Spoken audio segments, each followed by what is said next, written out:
All right, we're getting ready for some over-the-top chili today. So essentially what that means is we're going to smoke some ground beef, and as it smokes and drips and the fat comes off, it's going to fall into a Dutch oven or a cast iron skillet full of chili ingredients. So it's going to come out really well.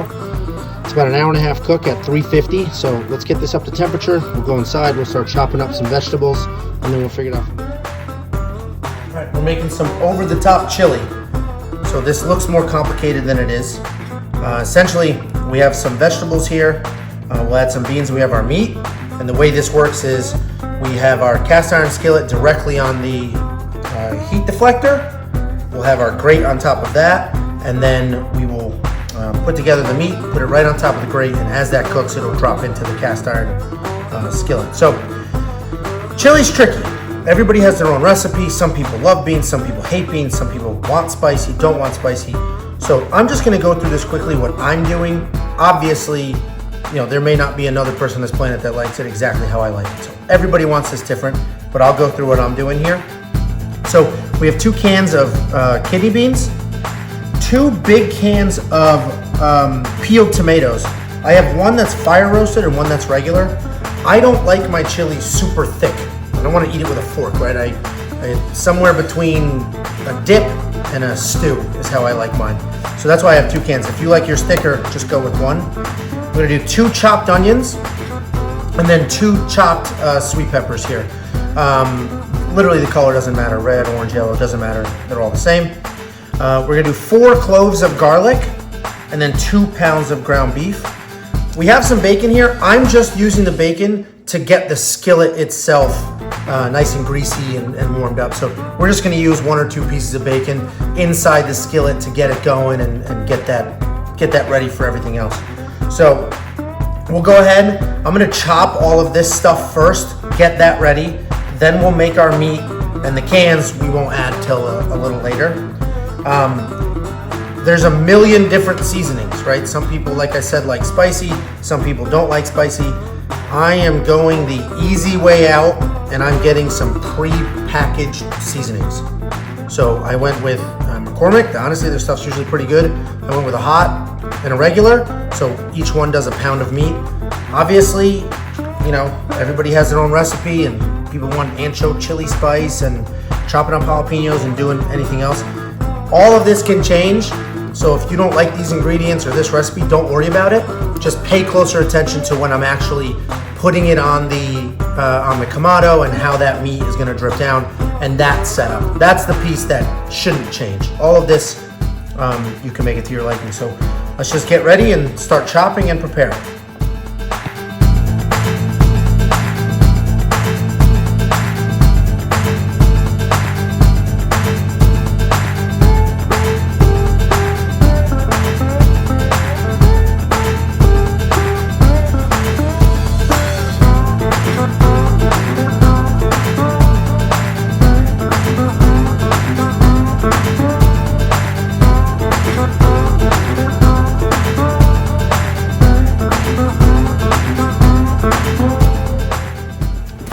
Okay, we're pretty much at 350 now.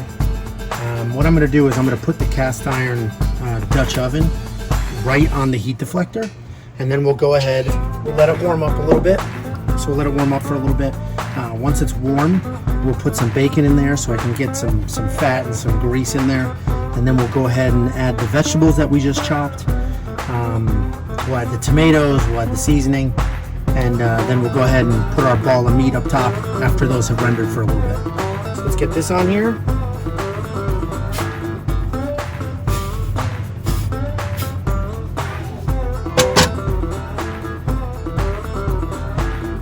Just gonna let it sit there and we'll let it warm up, and then we'll get the bacon in there, we'll put everything on top, and we'll get this going. So we're just gonna let this get nice and hot. Okay, so we have all of our vegetables cut.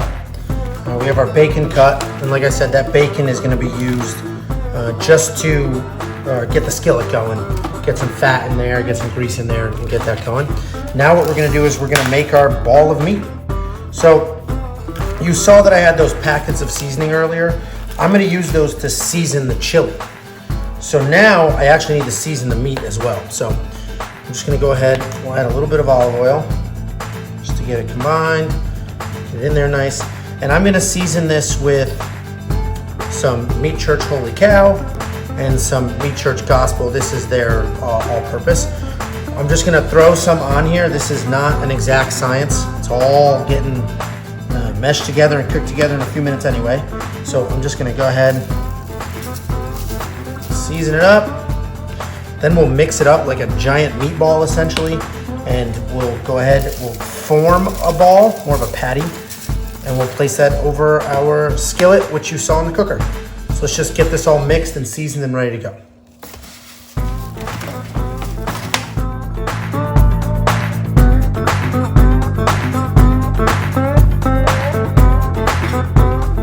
Okay, it doesn't need to be perfect because it's just gonna go on there and get cooked anyway, but basically we've just made a nice big giant meatball. We seasoned it. Right now, I'm gonna go get the skillet ready. We'll get some of the vegetables in there and we'll get that going. I'm just gonna let this sit. We'll let it sit in the refrigerator.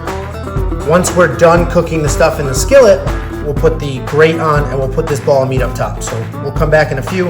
Right now, let's go to the grill and start cooking the bacon and the vegetables. We are exactly at 350. Smells great. Smell that bacon, or smell that smoke. Now we're gonna add the bacon. I'm just gonna move this around, let it cook down, get some fat in here. Once this is pretty cooked down, we'll go ahead and add the onions, then the peppers, then the tomatoes. And once we have all of that stuff, including the beans, then we will go ahead and put our meat on top.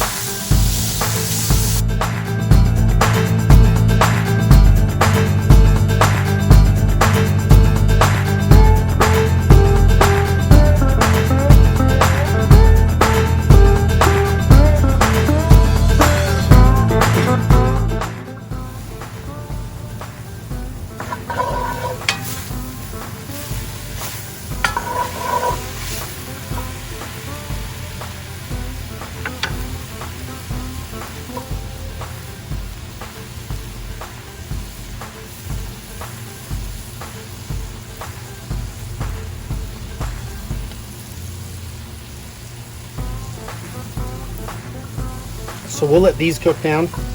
Now we have all our vegetables in, our garlic, our onions, and our peppers. So we'll let this cook down for a little bit.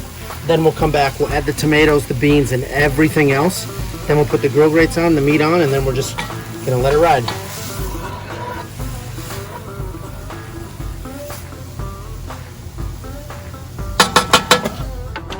All right, let's get everything mixed in. This is looking good.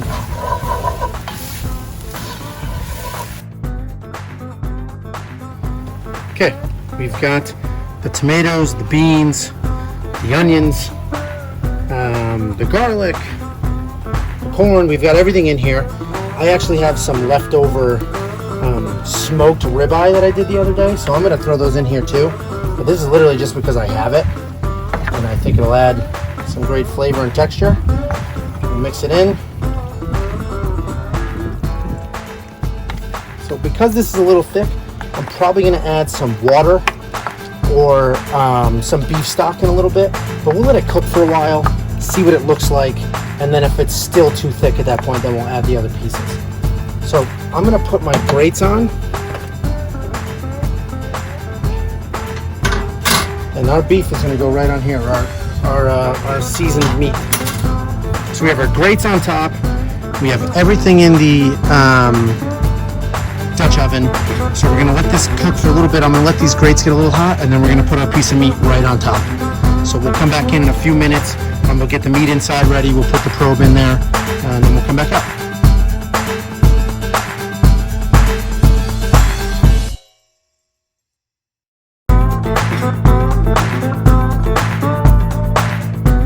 Okay, these grates are plenty hot.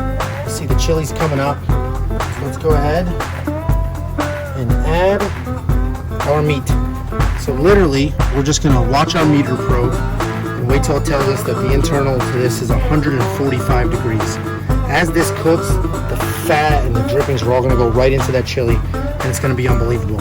Once it's done being cooked, we're gonna take it off and then we'll chop it up and put it into the Dutch oven and let it continue to go. Some people just smash it through the grates, but honestly that seems pretty messy and like a lot of work for no reason.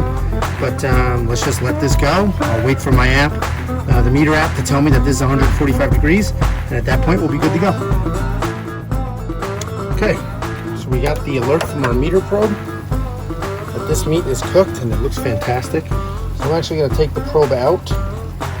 We'll take the meat off, put it in the bin here, we'll break it up, and then we'll put it back into the chili, mix it, and let it continue to thicken up a bit. So these are cotton gloves underneath some plastic gloves, so the heat is not going to bother me. I'll take that off.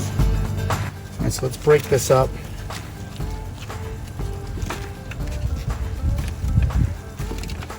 And we'll get it back into the chili. Okay, so now what we want to do is get this back into that Dutch oven. So I'll go ahead and put on my heat gloves, take the racks off, and get it all mixed up. Okay, I've got I took the racks off with my heat gloves. Now let's get this meat loaded in. And this is actually thicker than I typically like. So once I get this meat all mixed in, I may come back with some beef stock. Add some moisture, get rid of some of the thickness, and we'll let this go for a little longer, but essentially this is looking great, smelling great, and it's all cooked. So it's just a matter of everything getting together and reducing down a little more. Okay, we're done here. So I'm gonna take this off in a minute. I'm not gonna film that process because it's very hot. I need to put on the gloves, but we're done. So honestly, it's an easy cook. The prep is the biggest pain in the ass, you know, cutting up all the vegetables and everything, but that's entirely up to you, how you want to spice it, what vegetables you want to put in. But I had a quick taste of this before and it's unbelievable. The flavor's great, the texture's great. Like, this is just such an awesome, cool way to make chili. So I highly recommend it. Let me know if you have any questions, tips, you know, need to see anything or want to know more. Do me a favor, you know, like, subscribe. Like I said, I'm just videotaping my cooks and seeing where this whole thing goes. So thanks for the watch, and see you soon.